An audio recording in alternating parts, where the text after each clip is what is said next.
Joining me now from Bundaberg in Queensland is Keith Pitt, the Nationals MP and former Resources Minister. Good to talk to you again, Keith. The Jobs Summit, what was the most unexpected thing that came out of it from your point of view? I'd had more choreography than Swan Lake. It was just incredible. It even had the down to the stenciled tablecloth, so it was pretty well organised well before. Anyone that's involved in industrial relations or has hammered out enterprise bargaining agreements knows that these things happen in a pretty dark room with some pretty harsh words and a whole lot of fight from both sides until you hammer out a deal. It's not done with the crisp white tablecloths in front of the country's media, Chris, I've got to tell you. So I haven't seen anything that's unexpected. It was all precast, it was all determined, it was all predetermined, and the unions have got what they asked for.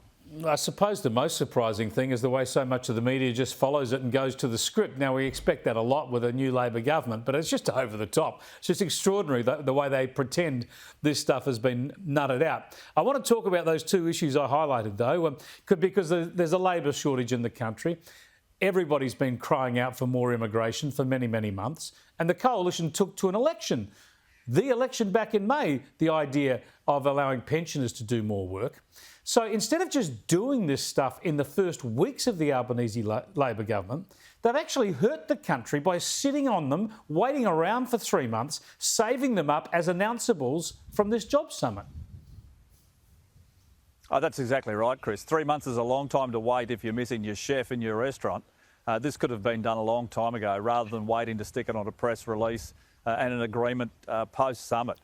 But, I mean, these are pretty fundamental. The other challenge that I think Prime Minister Albanese has, and he needs to explain this to the Australian people, is nearly 200,000 immigrants. Where are you going to put them?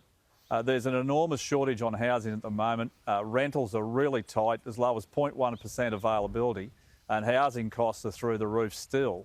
So where will you put an extra 200,000 people when traditionally 70% plus end up in Melbourne, Sydney and Brisbane? Look, it seems to me that Peter Dutton made exactly the right decision to stay away from this talk fest and to busy himself with issues that concern mainstream Australians. But your leader, David Littleproud, was there.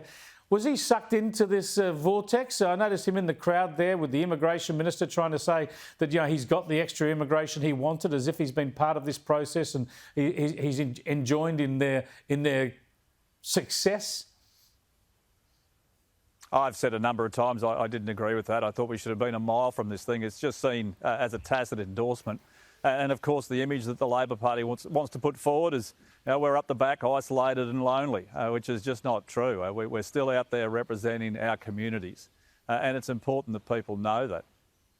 Now, I just want to get your thoughts on a couple of things in the energy space. Firstly, we see a small modular reactor in the US, NuScale, actually being certified by the authorities there, ready to go in a commercial way. You've been following this closely. That's great news, and Australia needs to get on board, doesn't it? We've got to change our legal framework so that we could actually use these things. Oh, I agree, and we've been pushing this for a number of years, and I'd met with NuScale some years ago in Australia, and their order book has been open for quite some time. We do need to set up the regulatory requirements in this country, and we need to outline locations and how we'll deal with the waste. But clearly the world is moving quicker than the rest of Australia seems to want to in terms of the Labor Party. I think people are up for the conversation. I think they're ready to have that discussion. We just need to be able to outline the markers so that they're comfortable with the proposal. And this is technology that works, and everyone else is using it, Chris. And I've got to get your reaction to the story I highlighted last night with California legislating to get everybody into electric vehicles last week. This week asking people not to charge their electric vehicles because they're short for power. Well, you can be sure in Australia they'll be run on coal. Secondly, I think particularly regional Australians will be a bit more forthright about what their needs are, because for them it's life and death. If you can't get in your vehicle and get to somebody who might be injured remotely, or get to town, or get to hospital, or get to the things that you need, well, they'll make a lot of noise. And there just isn't that many cars out there for people to buy. I mean, these are just some of the basic things that are in the way. But who'd have thought the legislators would say, here we are, we're going to demand this, then we can't deliver it. Sounds like something the ACT might do, Chris. Look, it's just hilarious. Don't charge your electric cars. That'll be a choice, whether you dry your hair or charge your car. We shall see. Thanks for joining us, Keith. Great to be with you. Keith Pitt there joining us from Bundaberg.